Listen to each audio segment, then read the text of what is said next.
Hey guys, welcome to my YouTube channel, and in today's video I'm trying to explain the difference between Belarusian and Russian languages. Now there are lots of speculations about this topic, ranging from they're totally different to just another dialect of the great Russian language. To compare the languages, I'll try to cover next sections. It's alphabet, grammar, which consists of lots of subdivisions as well, pronunciation, and vocabulary. So let's start from the alphabet. By the way, in Belarusian language, there are two versions of the alphabet, Cyrillic and Latin. And this video will cover only Cyrillic because the difference with the Russian language in this case will look more obvious, and second, the Cyrillic version is used way more often.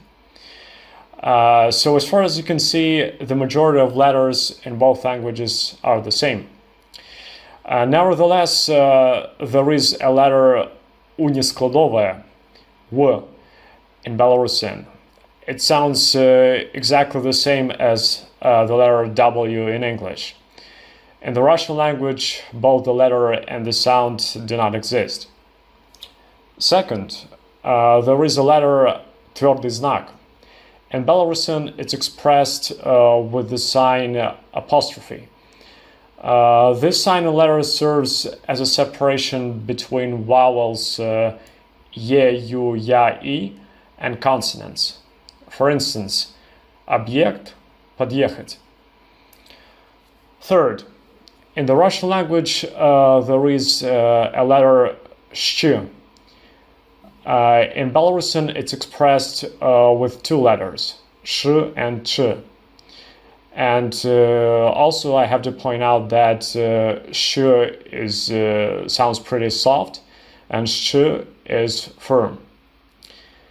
Fourth, the sound I in Belarusian is expressed with the letter, well, as you see in the text below, and in Russian it's expressed differently.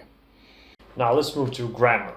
The grammar will start with a subdivision of orthography, because here the difference between Belarusian and Russian languages looks pretty obvious. In the Belarusian language, in orthography, the main principle is pretty simple. I write what I hear, which is not the case for Russian. Though in Belarusian also it doesn't work on 100%, but well, I would say in 80-90% for sure. So let's take, for example, the word молоко. In Belarusian, you say молоко, and you also write молоко with two letters A in the middle. In Russian, you say молоко as well, but you write молоко with two letters O in the middle. The same situation with the words голова, голова. Or another example, что. In Belarusian, you write что, but in Russian, you write что. Let's take into consideration genders. In both languages, there are three genders, feminine, masculine, and neuter. It's necessary to point out that some words have different genders in Belarusian and Russian. For instance, собака. In Belarusian, it's masculine, in Russian, it's feminine. Боль. As in the previous case, in Belarusian it's masculine, in Russian it's feminine. Гусь. In Belarusian it's feminine, and in Russian it's masculine. Let's move to cases. In both languages there are 6 noun cases, and the logic of declension is the same. However, the endings of nouns in some cases can be different. As for instance, we can see it in third and sixth case. Countings. As in the situation with genders, both languages have two forms of countings, singular and plural. And as in the situation with genders, some nouns that are only plural in Russian are only singular in Belarusian, and on the contrary. For instance, груди only plural in Belarusian, грудь only singular in Russian. The same situation with крупы and крупа. Let's take a couple of opposite examples. Sucha, only singular in Belarusian, and sucha, only plural in Russian. The same pair of examples. Zmrok, sumerki. Verbs. In both languages, verbs have three tenses, past, present, future, three persons, and two countings, singular and plural. And like in previous situations, when verbs conjugate, they may get different endings.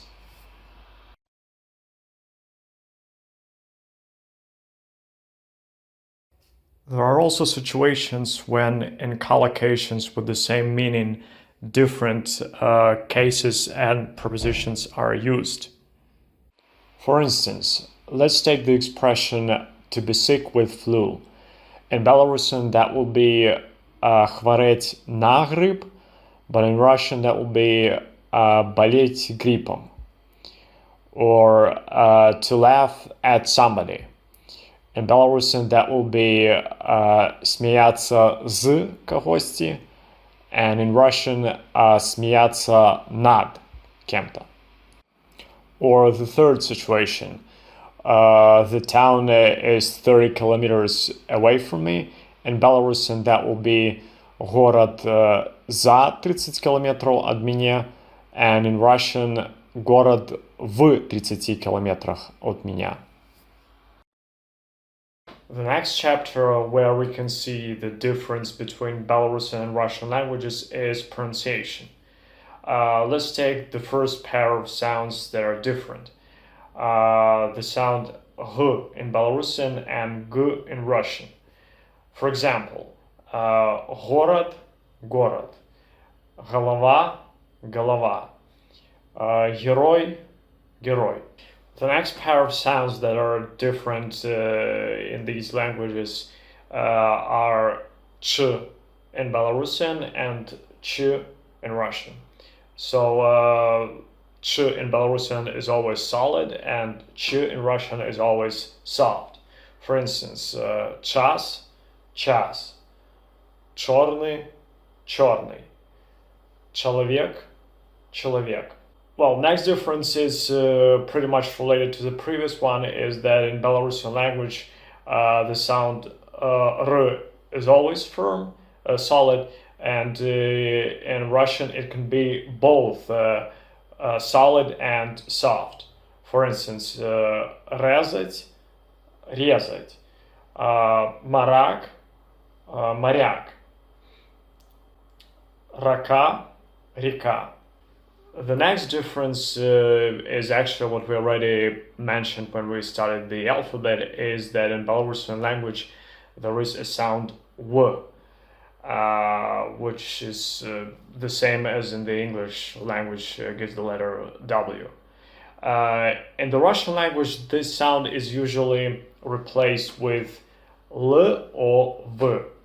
For instance, in Belarusian it will be здоровье, in Russian здоровье. In Belarusian был, in Russian был. In Belarusian желтый, in Russian желтый. Next sounds probably make the Belarusian language almost unique are d, t. In the Belarusian language, this phenomenon is called tekanye tekanye. In Russian, it is di-tu. For example, дядька, дядя, день, день, делить, делить, The next phenomenon that exists in Belarusian and does not exist in Russian is that when sounds z, s are in the position before the soft sound, they also become soft. For instance, свет, and in Russian it is свет. Снег, in Russian it's снег. Зверь, in Russian, zверь. However, I have to point out that in the Belarusian language, if these sounds are before soft h, k, h, this phenomenon does not happen. For instance, сгинуть, небосхил. Finally, we're heading to the last and probably the most important and the most controversial chapter, vocabulary. Why it is the most controversial? Because you can actually give examples when Belarusian and Russian sound have absolutely different vocabulary, and at the same time you can give examples where it's almost totally the same. So let's start from some basic phrases. Like, for instance, hi, how are you doing? In Belarusian that will be Вітаю, як справи. In Russian, Привет, как дела? Sounds pretty much different. But let's move to the next phrase. My name is Valdemar. In Belarusian, that will be Меня зовут Вальдемар. In Russian, Меня зовут Вальдемар. Very similar. Let's move next. Yeah, I live in Minsk. In Belarusian, that will be Я живу в Минску, and in Russian, Я живу в Минске. Again, pretty much similar. Another simple phrase, I work as a teacher. In Belarusian, that will be Я працюю наставником. In Russian, Я работаю учителем. In this case, totally different. In order to make this comparison more practical, I decided to take some pictures at the Belarusian railway station. All the signboards are in Belarusian, so let's move to the first picture. It's read as службовое помешкание. In Russian, that will be служебное помещение. I would say approximately 50% similar. Let's go to the next picture. Покой отпочинку. In Russian, it will be комнаты отдыха. Totally different. Next example. Зала чекання. In Russian, it will be зал ожидания. 50% similar. And by the way, rail station itself will be in Belarusian чыгуночный вокзал, and in Russian it will be железнодорожный вокзал. So again, it's 50% similar. And the last picture, план эвакуации. In Russian it will be exactly the same, план эвакуации. So to sum up, I would say that the Belarusian and Russian vocabulary are approximately 50% similar. Yes, so finally we have finished our, well, pretty long, but I would say maybe detailed comparison, and I have a question to you. Has my video changed your perception about how Belarusian and Russian languages are different or no? Please leave your comments below and like, share, subscribe. See you next video.